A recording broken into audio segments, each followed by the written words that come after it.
বিজেপির বাইক মিছিল আটকে দেওয়ায় উত্তেজনা নৈহাটিতে।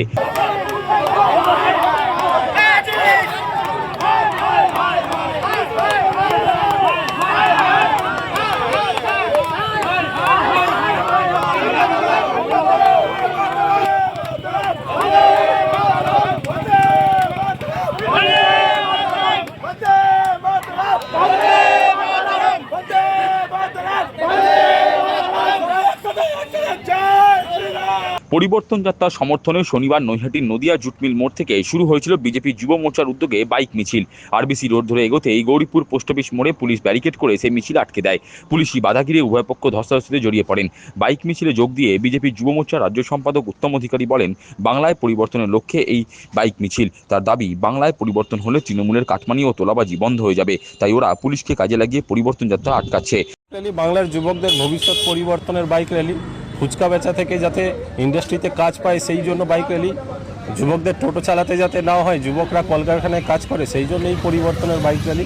বাংলার যুবকদের যে ভবিষ্যৎ অন্ধকার হয়ে গেছে, যে ইঞ্জিনিয়ারিং করেছে তাকেও গিয়ে বাইরে ব্যাঙ্গালোরে উড়িষ্যায় কাজ করতে হচ্ছে, যে 8 পাস তাকেও গিয়ে সৌদি আরব থেকে শুরু করে কেরালায় গিয়ে কাজ করতে হচ্ছে। তো বাংলার যুবকদের এই ভবিষ্যৎ ছিল না।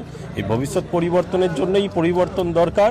জোড়া ফুল থেকে পদ্ম ফুলে পরিবর্তন যদি হয়, নৈহাটির ছেলেরা নৈহাটিতেই খাবে, নৈহাটিতেই চাকরি করবে, বাড়ির ভাত খাবে, বাড়িতে চাকরি করবে, কোনো বিদেশে গিয়ে অন্য রাজ্যে গিয়ে চাকরি করতে হবে না। সেই জন্যই এই পরিবর্তন যাত্রা বাইক র্যালির মাধ্যমে শুরু হচ্ছে। প্রশাসনের কাজই বাধা দেওয়া। রাজীব কুমার কি হলো? রাজীব কুমার তো প্রশাসনের মুখিয়া ছিল। আজকে দেখুন তৃণমূলের ধর্ণা মঞ্চে বসে আছে। তো প্রশাসন আর তৃণমূল এই দুটোকে আলাদা করে দেখবেন না পশ্চিমবঙ্গে। প্রশাসন মানেই তৃণমূল, তৃণমূল মানেই প্রশাসন।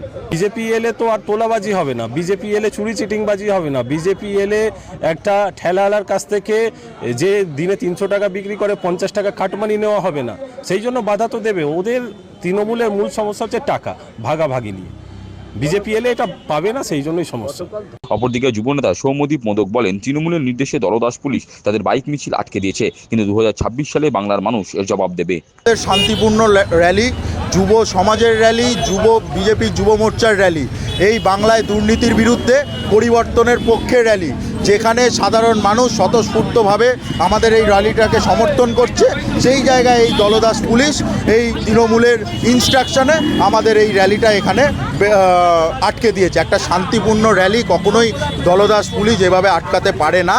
এখন বর্তমান বাংলার পরিস্থিতি এবং পুলিশ যে দলদাসে পরিণত হয়েছে, এটা বাংলার মানুষ খুব ভালো করে জানে।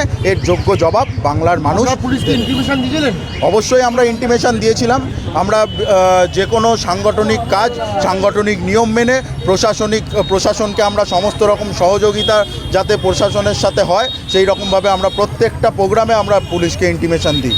আর স্বভাবতই প্রত্যেকবারের মতো এইবারেও পুলিশ আমাদের এই প্রোগ্রামকে ব্যাহত করছে।